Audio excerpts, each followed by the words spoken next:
Kailangan ba ng permit pag mag-ship ka ng isda? Short answer is yes. Kailangan ng LTP or Local Transportation Permit. Yun ay kung ang shipment ay gagamit ng cargo or ship, and kung by air naman is plane, kailangan ng LTP. Pero kung by Alala Move, hindi naman na kailangan. For example, I'm from Luzon. Kung ang shipment ko is going Visayas or Mindanao, kailangan ng LTP.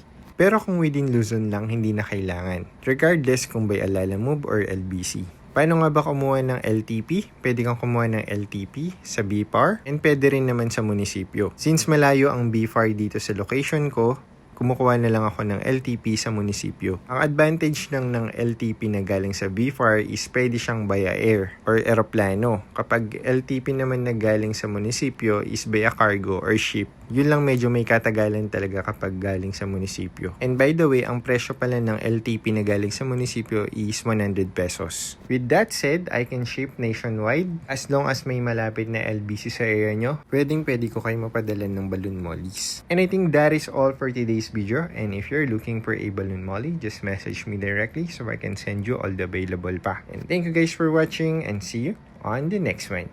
Bye!